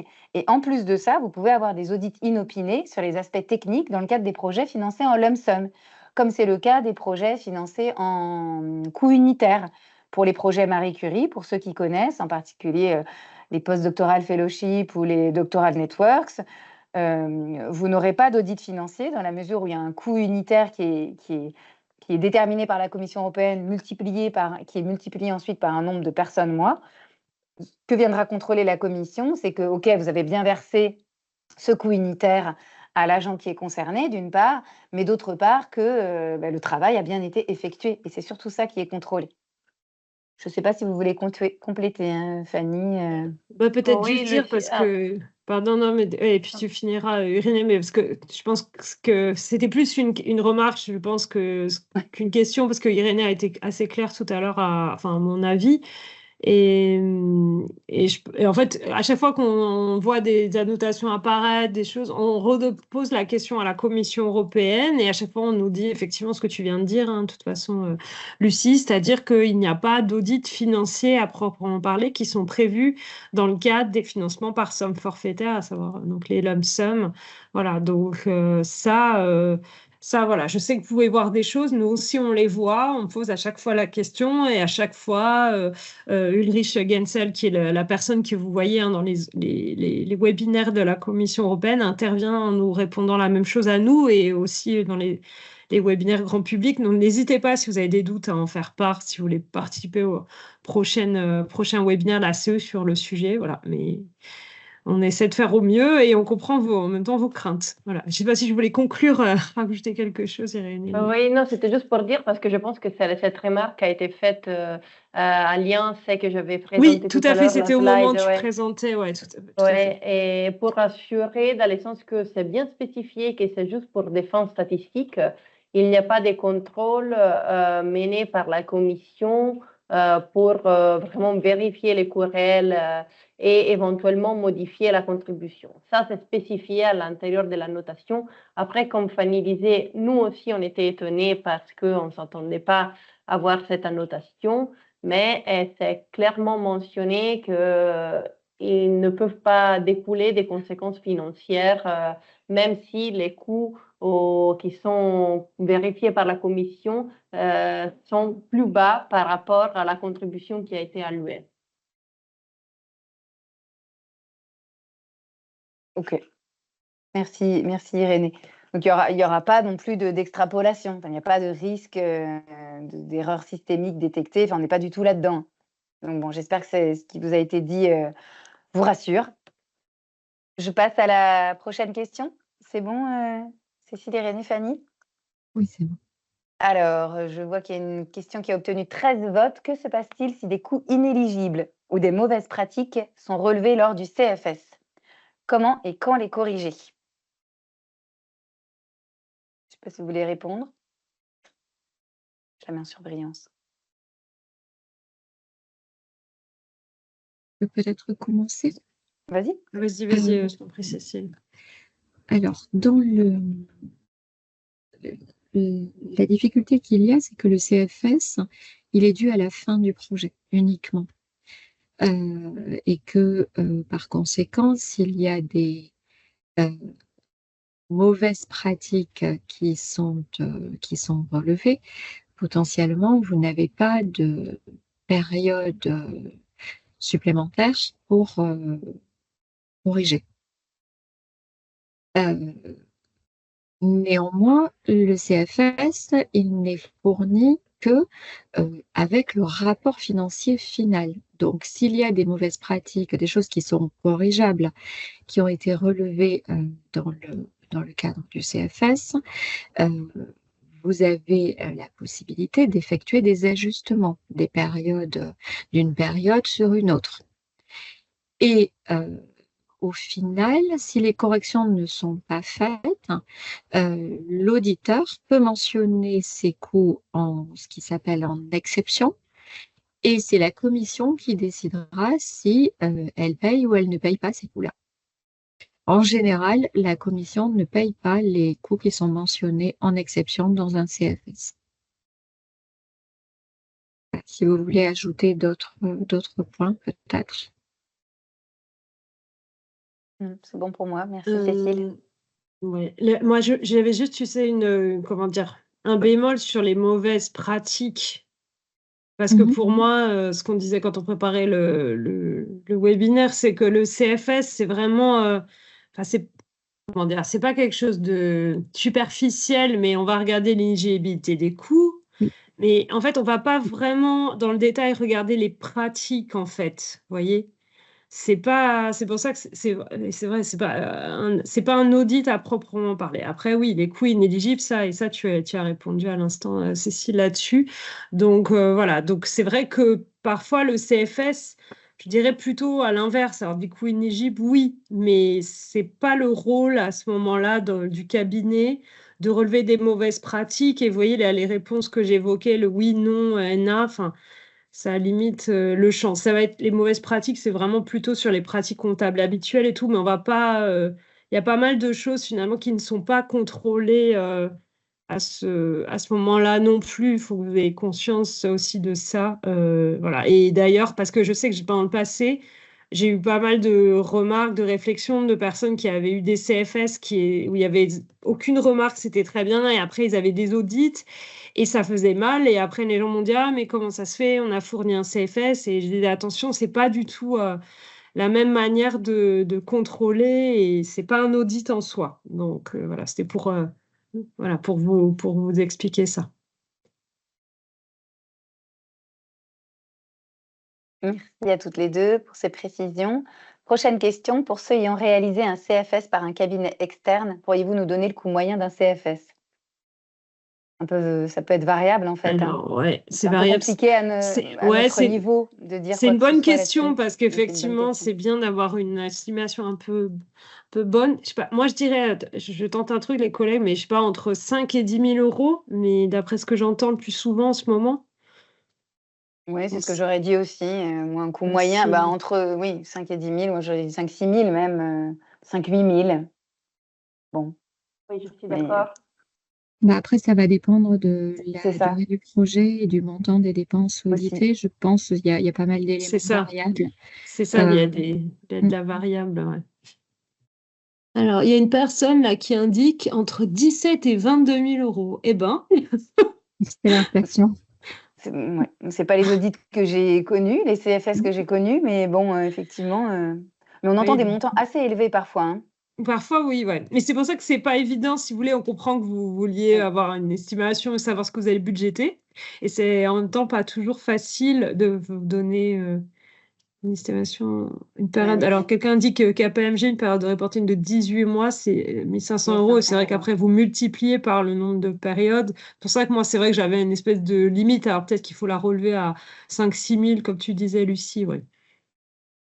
Mais c'est vrai que dans l'idéal, si vous avez à vérifier, c'est mieux.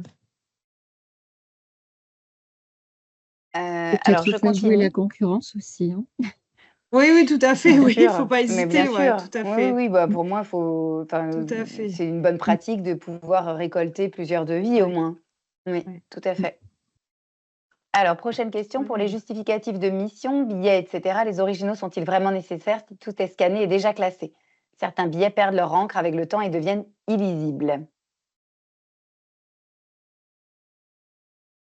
Ça, c'est vrai que ça va dépendre beaucoup de vos De vos pratiques en pratiques, oui, c'est ce interne, que hein. j'allais dire. Ouais, bah ouais, c'est ça. Bah, en fait, c'est ça. Après, effectivement, avec toutes les limites, mais maintenant, il y a quand même énormément d'entreprises, d'établissements, tout ça qui fonctionne avec voilà, un système sans papier où forcément, à des moments où vous scannez des pièces et des documents et ça fait foi, il me semble. Je ne suis pas forcément la mieux placée pour ça parce qu'encore une fois, ça c'est vraiment quelque chose de très comptable et qui est vraiment variable en fonction de ce qui est pratiqué et ce qui est admis et pas admis dans votre établissement. En fait, c'est pas la commission, elle veut des pièces, mais sous quelle forme elle veut ces pièces exactement, ça va vraiment dépendre de la manière dont vous fonctionnez dans votre entreprise, dans votre établissement de manière générale. Oui, merci Fanny. Prochaine question, que se passe-t-il si les erreurs relevées sont en notre faveur? La CE nous rembourse-t-elle? Bonne question. Alors moi, je n'ai jamais vu le cas. Ça me dit rien non plus. Ouais. En fait, je sais il n'y a pas longtemps, on a échangé, on a essayé en amont de ce webinaire, de toute manière, dans tous les cas, ça nous intéresse toujours d'avoir des relevés, des retours plutôt d'expérience sur les audits. Et je sais que voilà, on a eu des échanges où il y a même une erreur systémique favorable à un établissement qui a été déclaré. Et effectivement, dans ce cas-là, il n'y a pas d'argent qui est rendu. Bien malheureusement, voilà. Même sur des cas, je pensais sur des cas sporadiques, non, mais après, souvent, par contre, ça permet d'équilibrer. C'est-à-dire que souvent, quand on fait des erreurs en plus substantielles, vous avez des erreurs en moins, des erreurs en plus, et là, ça va se balancer, ça va réduire la somme que vous auriez à rendre à la commission. Mais là, c'est vrai qu'on n'a jamais vu, oui, la CE qui donne de l'argent en disant là, erreur en votre faveur de la banque, envoyé au Monopoly. Désolée, ça ne se fait pas, ouais. Alors, combien de temps s'écoule entre la notification et le démarrage de l'audit? Alors ça, c'est une excellente question auquel je serais bien incapable de répondre. Alors, il y a pas de je dirais qu'il y a pas de réponse, gravée dans le marbre. La commission lance des campagnes d'audit, donc les auditeurs ont des calendriers à respecter. Ça c'est un 1er point. Alors entre le moment où vous êtes notifié, le moment où, vous allez recevoir les auditeurs, il se passe quand même pas mal de choses. C'est-à-dire qu'il faut identifier le fil rouge, il faut envoyer l'état avec toutes les dépenses. L'auditeur va ou pas préparer son échantillon ou vous dire, comment il souhaite travailler. Ce que je disais tout à l'heure, c'est que si le calendrier qui vous est proposé vous semble totalement inapproprié, on va prendre l'exemple d'un audit pour, une université, l'auditeur, propose de venir pendant, la fermeture administrative. Bien évidemment, vous pouvez négocier avec lui. Je dirais que c'est, 2 mois à peu près, 2-3 mois, vous avez quand même du temps pour vous préparer. Mais derrière, c'est malgré tout chronophage. Parce que vous allez mettre ensemble plein de pièces et quand on a quand on a fait nos ateliers en janvier, les ateliers que Lucie mentionnait, il y a un participant qui a fait une remarque qui est tout à fait opportune et judicieuse, de dire finalement la préparation des audits, ça commence avec la réunion de démarrage du projet, quand vous allez bien expliquer comment il faut s'organiser pour garder les pièces, les garder dans un état qui est utilisable, etc., etc. Et vous serez plus facilement et plus rapidement prêt si vous avez fait tout ce travail-là en amont, en fait. Mais voilà, pour répondre à votre question, je dirais entre 2 et 3 mois. Et on a quelqu'un qui a mentionné sur le chat de Teams, pour un audit de la Cour des comptes européenne, nous avons été notifiés le 26 avril pour un audit sur place le 11 juin. Oula. Sans négociation possible. Ouais, c'est ça. Je ne sais pas. Merci Cécile pour ces éléments de réponse. Prochaine question, quels sont les justificatifs demandés par l'auditeur pour les frais de déplacement pour les entités qui versent à leurs salariés une enveloppe par jour de déplacement, somme fixe per diem, sans faire de remboursement sur base de facture? Alors là, Procédure interne, hein? Pardon. Oui, vas-y. Ouais. Non, mais tu as raison. Et puis, non, mais je me permets d'intervenir dans le sens où c'est un peu une question hors sujet.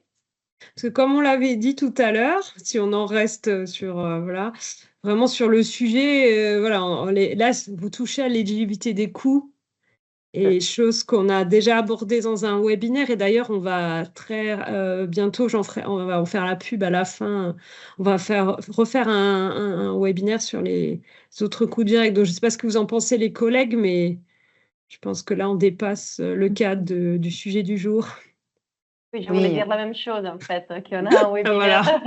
ad hoc, J'ai au dégainé mois la de première, septembre. mais voilà, on est d'accord Ouais. là-dessus. Donc, vous inquiétez pas, on en parlera. Voilà, à la rentrée, vous aurez un webinaire sur le sujet des autres coûts directs et donc vous pourrez Mais pour l'heure, en tout faire cas, ce sont vos clarifier. règles internes qui s'appliquent. Donc, votre per Tout à diem fait. fonctionne, mais faut être à même de le prouver que c'est bien votre règle, de prouver que c'est bien votre règle interne et que c'est dans vos procédures.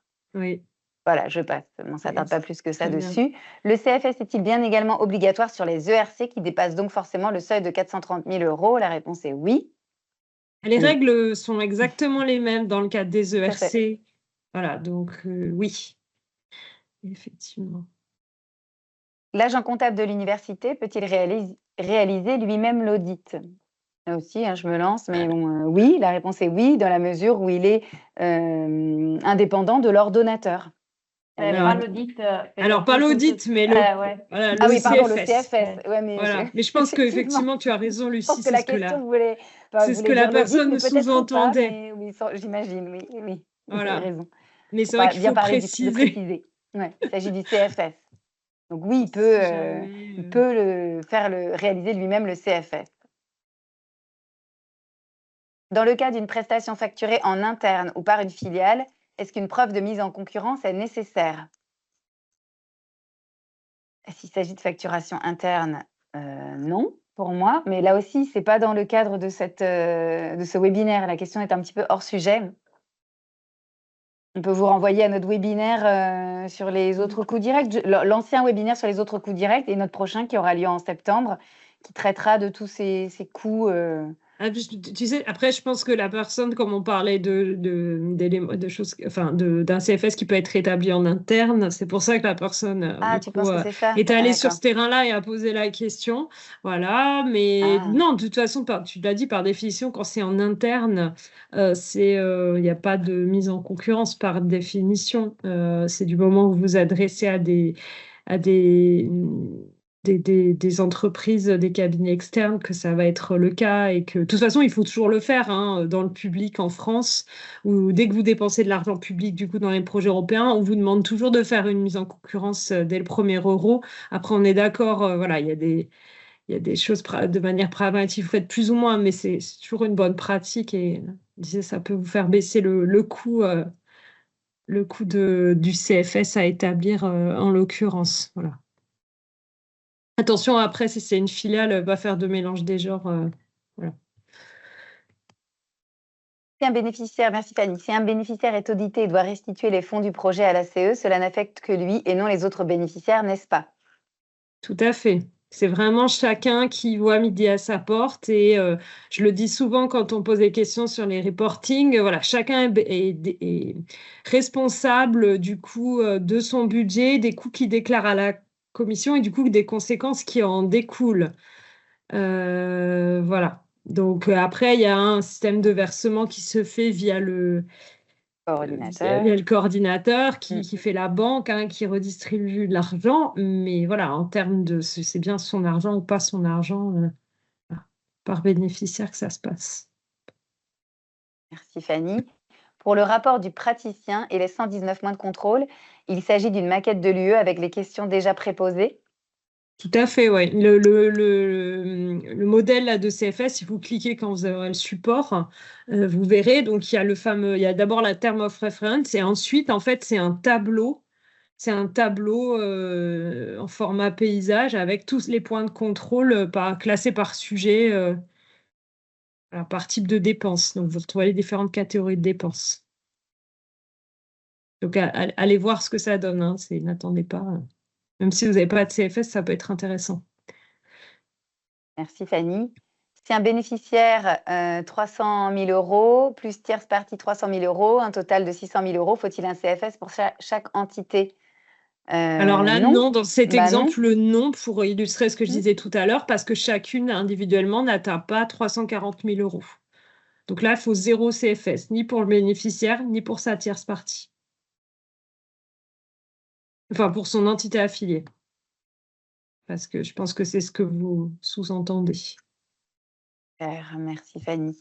Dans la slide relative aux justificatifs preuves, concernant les preuves de mise en concurrence pour l'achat de consommables équipements, qu'entend-on par si applicable? Je crois que c'est toi, Cécile, qui l'a présentée, celle-là?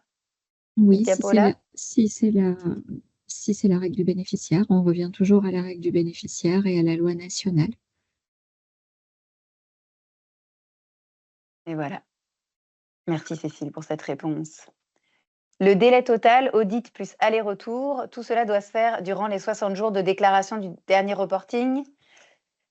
Alors, encore une fois, si vous parlez du CFS, ce n'est pas un audit, c'est un certificat sur les états financiers. Pardon, j'insiste, mais C'est important bien de pouvoir faire la distinction, voilà. Oui, il faut que vous ayez effectivement tout déposé au plus tard dans les 60 jours, après la fin du dernier rapport, tout à fait. C'est pour ça qu'il faut anticiper, les choses et parfois d'ailleurs, même si vous ne fournissez un CFS qu'à la fin, voilà, vous pouvez commencer les opérations de contrôle et de fourniture des pièces, aux praticiens, bien avant que le dernier rapport et voilà. N'attendez pas les derniers moments pour vous y mettre, quoi. C'est le message. Si un bénéficiaire a un partenaire associé audité auquel il a envoyé les fonds du projet, le bénéficiaire est-il responsable de cet audit d'une quelconque manière ou seul le partenaire associé est audité sans conséquence pour le bénéficiaire qui lui a reversé les fonds?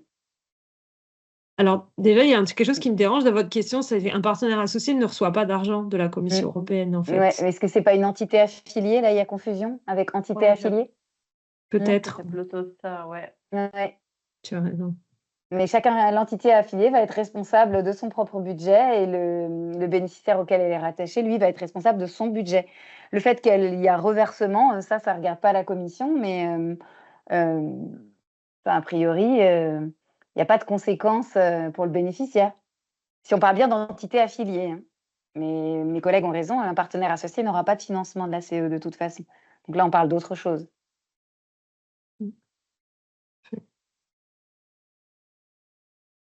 On va prendre les quelques dernières questions. Pour l'audit, si les coûts ont été rejetés par manque d'un justificatif adéquat, peut-on le fournir pendant la période contradictoire et conserver le remboursement de ces coûts?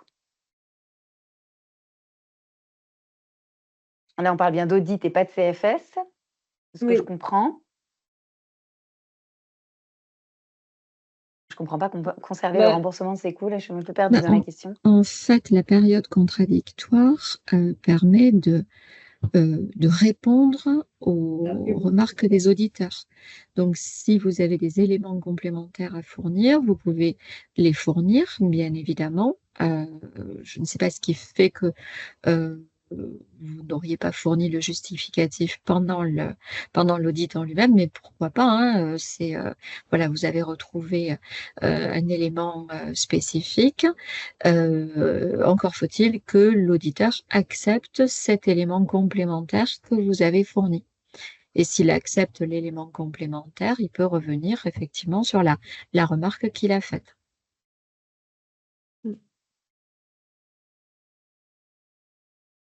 Merci Cécile. J'avais cru comprendre que si le seuil est atteint, même en cours de projet, il fallait faire un CFS et ne pas attendre la fin du projet. Alors, effectivement, le seuil peut être atteint avant la fin du projet, mais dans tous les cas, vous fournissez le CFS au moment du rapport final. Merci Fanny. La procédure présentée est donc valable pour tout type de dispositif dans Horizon Europe, piliers 1, 2 et 3, ou bien y a-t-il des spécificités?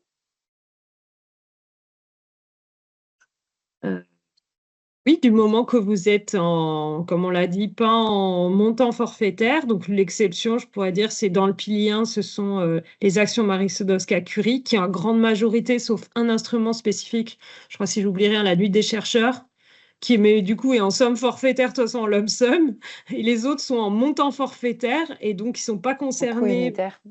Oui, ouais, c'est des montants, voilà, des montants forfaitaires, donc ils ne sont pas concernés effectivement par ça, mais sinon, oui, dans le pilier 1, dans le pilier 2, dans le pilier 3, du coup, vous avez, vous êtes, oui, sous les mêmes règles. Donc le CFS qui se déclenche à partir de 430 000 €, les audits et les différents niveaux d'audit qu'on a présentés, ouais.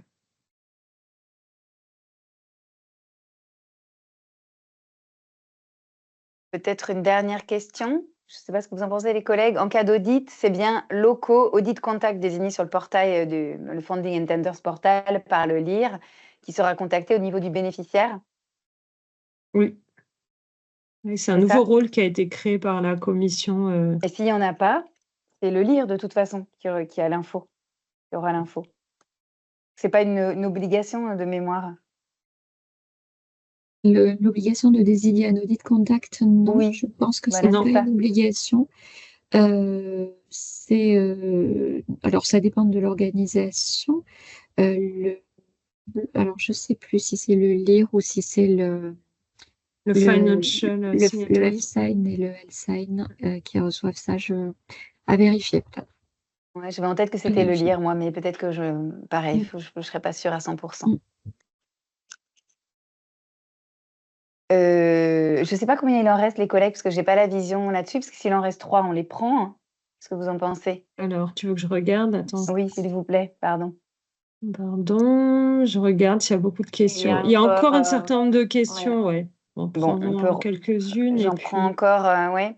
Alors, Donc, j'ai réalisé des audits comme auditeur, mais interne. Pourrait-on bénéficier d'une présentation ou d'échanges avec des auditeurs?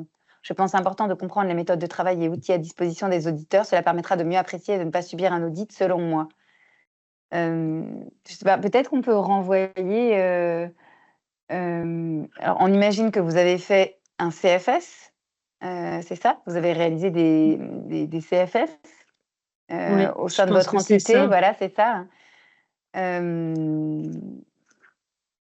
Et qu'il des voudrait présentations, des discuter. échanges avec d'autres auditeurs, Oui, peut-être, il voudrait je sais qu'il y a discuter avec des les auditeurs de la CE, non? Moi, d'après ce ah, que je comprends, c'est ça? peut-être.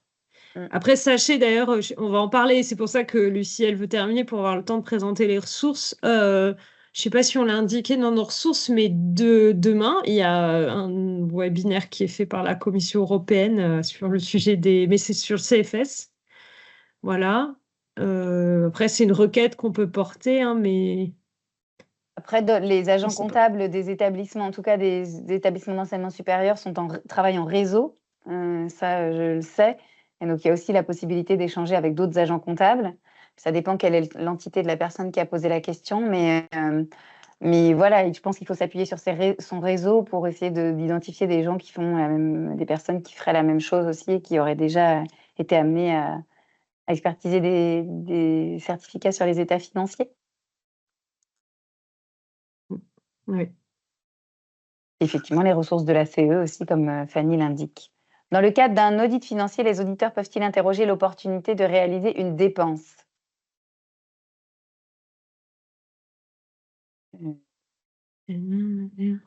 Oui, par rapport à l'éligibilité, oui, ça peut être effectivement des questions qui sont posées selon moi. Ouais. Et donc, L'opportunité de la dépense, c'est aussi bien s'assurer que, enfin, l'auditeur va s'assurer que la dépense, elle est bien en lien avec le projet. Et que s'il a le moindre doute sur le fait qu'elle est hors projet ou qu'elle ne concerne pas le projet directement, potentiellement, il va la rejeter. Donc oui, pour moi, ils peuvent interroger là-dessus.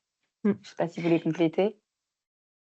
Ben, je rajouterais peut-être qu'il peut se positionner aussi sur les dépenses qui sont jugées excessives Ouais, c'est ou vrai. ce qui s'appelle reckless, donc c'est comment on le traduit par téméraire, peut-être. Mhm. Et là, effectivement, ça peut être une question d'opportunité si la dépense est jugée excessive ou téméraire. Mm. On vous renvoie, mais bon, c'est quelque chose qu'on rappellera très certainement lors de notre webinaire en septembre sur les autres coûts directs, mais on vous rappelle les six points, je crois qu'il y en a 6, de règles d'éligibilité des dépenses. Donc, euh, réel, présent dans les comptes de l'établissement, en lien avec le projet, d'un bon rapport qualité-prix, etc., de pas excessif, comme disait Cécile, etc. Il y a tout un tas de règles qui sont énoncées à l'article 6.1 de la Convention de subvention sur l'éligibilité des coûts vers lesquels on peut vous renvoyer. Lucie, je me permets, j'ai juste Oui, vérifié, en fait, effectivement, par défaut, donc, sur le portail, c'est c'est le le lire. lire qui soit attribué Ouais. le rôle de POCO, en fait, donc de principal contact d'audit. Voilà, mais vous pouvez faire autrement, mais par défaut, c'est comme ça que c'est paramétré, en fait. Voilà, et c'est quelque chose qu'on avait expliqué, j'ai été voir du coup, vous pouvez le retrouver sur notre fiche pratique je vous mets le lien si jamais ça vous intéresse. Voilà, parce c'est quelque chose de nouveau dans Horizon Europe. Mais c'est bien ça, quelqu'un l'avait précisé dans le chat, merci. Oui, Effectivement, pour être sûr de ne pas vous dire de ouais, bêtises. ouais, ouais. Là, je vois quelqu'un qui a fait une remarque aussi, l'opportunité de réaliser une dépense n'est interrogée que par l'ordonnateur, n'est-ce pas? Pour Oui. moi, dans le cas d'un audit, et je ne parle pas d'un CFS, et ça va nous remettre à la question d'après, mais dans le cas d'un audit, l'opportunité peut être vérifiée. Tout à fait. Alors, on va peut-être devoir répéter, effectivement, parce il semble que ça ne soit pas complètement clair encore pour certaines personnes. Quelle différence entre un CFS et un audit? Oui, il Bon, faudrait que vous regardiez, mais à tête Ouais. reposée. Mais effectivement, donc un CFS, c'est un certificat sur les états financiers. Donc, il y a un contrôle qui est fait sur les dépenses, sur vos pratiques comptables. Voilà, mais enfin, je le disais, c'est pas fait dans un esprit d'audit financier et c'est quelque chose qui reste assez, on va dire, comment dire, pardon, je cherche mes mots, pas quelque chose de superficiel, mais c'est vrai que c'est pas du tout le même niveau de contrôle où un audit, c'est vraiment un contrôle financier très fouillé. Donc, je sais pas si vous voulez compléter et le dire autrement, mais voilà, comment dire, vous pouvez avoir tout un tas de projets qui ne seront jamais audités.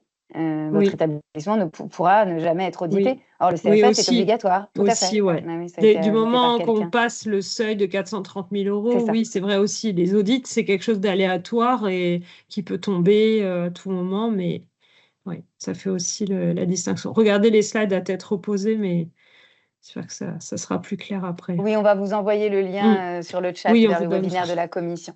Le prochain webinaire qu'on fait, ce sera du coup sur les autres coûts directs et on a préparé la page de l'événement sur notre site. Donc, vous pouvez d'ores et déjà vous inscrire, sachant, voilà, notez-le dans votre agenda et vous recevez le lien du webinaire avec une réponse automatique du webmestre, tout ça. Donc, gardez le lien, s'il vous plaît, parce que parfois les gens s'inscrivent plusieurs fois et là, je doute pas qu'avec l'été, vous allez tout oublier. Et vous ne saurez plus que vous êtes inscrit.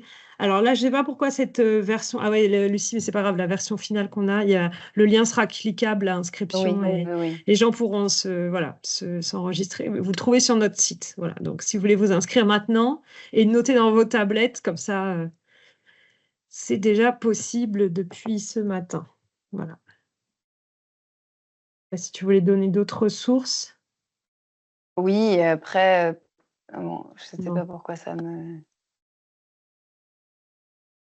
j'ai un petit problème de... Voilà. Hop, les documents de référence, ça, vous les avez habituellement. Hein. Bon, la Bible, hein, pour vous préparer en cas d'audit, c'est effectivement le modèle de Grant Agreement à noter. Donc, le MGA intégralement à noter. On vous le rappelle, il a été publié il n'y a pas très longtemps et il est en version non plus provisoire, mais finalisée. Donc ça, c'est votre document de référence quand vous avez des doutes sur les règles. Le portail européen avec tout ce qui est disponible en ligne, toutes les réponses à vos questions, les outils, les webinaires. Donc on rajoutera ici le webinaire du CFS dont vous a parlé Fanny. On vous remettra le lien sur le diaporama. Et effectivement, notre portail français aussi, alimenté régulièrement par tous les collègues, avec nos fiches pratiques du PCN juridique et financier en particulier, notre boîte à outils, voilà, et les webinaires passés, donc que vous pouvez revisionner comme vous le souhaitez, notamment celui sur les autres coûts directs, qui a été organisé il y a un petit moment maintenant, mais qu'on va remettre à jour pour le mois de septembre. Donc à bien noter, comme Fanny vous l'a dit, le 18 septembre à 10h. Au plaisir de vous retrouver. Et je pense qu'on peut s'arrêter là. Il est 16h01. Tout à fait, c'est l'heure. Et voilà, merci pour votre attention à tous et à ceux qui sont restés. Voilà, passez un bel été parce qu'on ne fait pas de webinaire d'ici septembre. Voilà, reposez-vous bien parce que ça va faire du bien, mais aussi je pense qu'on en a toutes besoin. Voilà, donc profitez des beaux jours et à très bientôt. Au revoir. Au revoir, à bientôt. Merci, au revoir.